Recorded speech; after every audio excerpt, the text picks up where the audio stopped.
بسم الله الرحمن الرحيم الحمد لله رب العالمين والصلاة والسلام على سيد الأنبياء والمرسلين وعلى آله وأصحابه أجمعين. Regarding the sublime character of Rasulullah sallallahu alaihi wasallam, Imam Ghazali rahimullah brings the chapter regarding the miracles of Allah's Nabi sallallahu alaihi wasallam. He writes, "It is clear that whoever has witnessed the condition of Rasulullah sallallahu alaihi wasallam, whoever listens with attention to the ahadith of his character, habits, qualities, policies with people of different status and standings, he is being accustomed to people of different temperaments, and how people became so captivated in following him. Whoever is aware of those realities and truths which were uttered by his blessed tongue as an answer to the most difficult of questions, whoever glances at his wonderful, amazing policies in human affairs, and to the beautiful indications found in the explanation of apparent explanations, the basic knowledge of which the intelligent of the world have remained helpless, then without a shadow of doubt he will exclaim that these perfections cannot be attained by efforts and hard work. It is not possible for these things, nor can it be conceived that they will ever be found without any heavenly power and divine aid." Nabi sallallahu alaihi wasallam's character and way of life are a clear proof of his truthfulness. A Bedouin on merely seeing Allah's Nabi sallallahu alaihi wasallam proclaimed, "This is indeed not the face of a liar." When a village dweller, just on seeing some qualities and virtues of Allah's Nabi sallallahu alaihi wasallam, would give such a testimony to his truthfulness, what then will be the condition of that person who had witnessed the character of Nabi sallallahu alaihi wasallam and who had experienced the different phases of Allah's Nabi sallallahu alaihi wasallam's pure life, or who read about it and studied it? At this juncture, we have briefly written some qualities of Nabi sallallahu alaihi wasallam, so that one can know his model of perfect character, and one can judge his truthfulness, high status, and magnificent glory by Almighty Allah. It must be understood that Allah's Nabi sallallahu alaihi wasallam was an unlettered Nabi, Ummi. He never learned from anyone, nor did he study any books, neither did he ever travel in search of knowledge.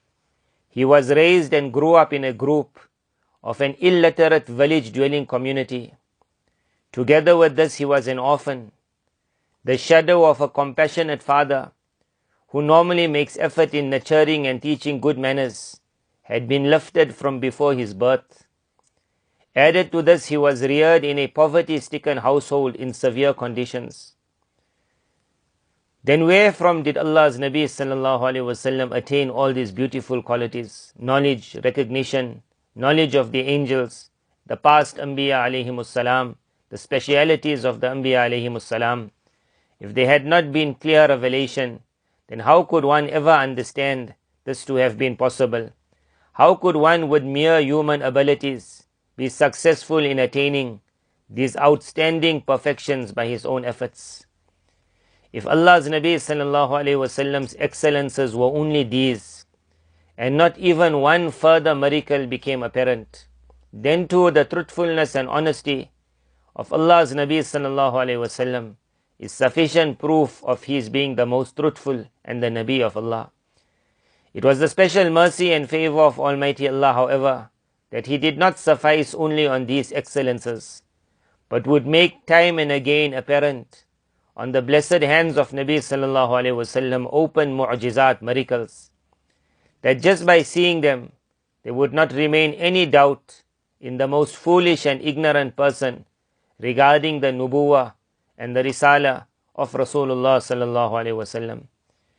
From amongst these miracles, we shall mention a few which are more famous and which have been mentioned in the reliable and sahih, the authentic books of the ahadith. Amongst them are, when the Quraysh demanded a sign from Rasulullah sallallahu alaihi wasallam, then Almighty Allah for him split the moon in two.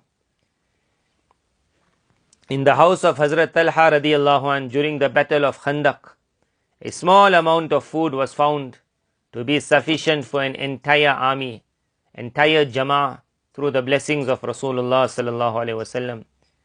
Once it was a baby goat and flour less than 2 sa', which was going to be sufficient for 80 people.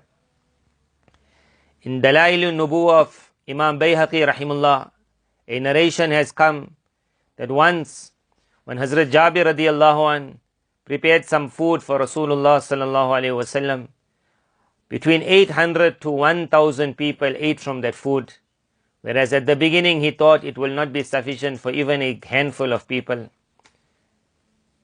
Once a few dates which Bint Bashir held in her hands was sufficient to satiate an entire army, and some still remained thereafter. Water flowed from between the fingers of Nabi sallallahu alaihi wasallam, from which a thirsty army drank to their fill, and from which they all made wudu. The spring of Tabuk had become dry. Nabi sallallahu alaihi wasallam made wudu. The leftover water of the wudu was poured into the spring. The spring began gushing out water. Similarly, Nabi sallallahu alaihi wasallam placed his leftover water in the dry well of Hudaybiyah, causing water to gush out. From the spring of Tabuk, thousands of people satiated their thirst. From the well of Hudaybiyah, 1,500 people quenched their thirst. Once Rasulullah sallallahu alaihi wasallam commanded Sayyidina Umar radiallahu anh to give 400 horsemen dates, kajur, as provision for the way. The dates were very little. Umar radiallahu anh started putting his hand in the container and taking out, and he found it to be sufficient for all. When he looked, he found dates were still remaining.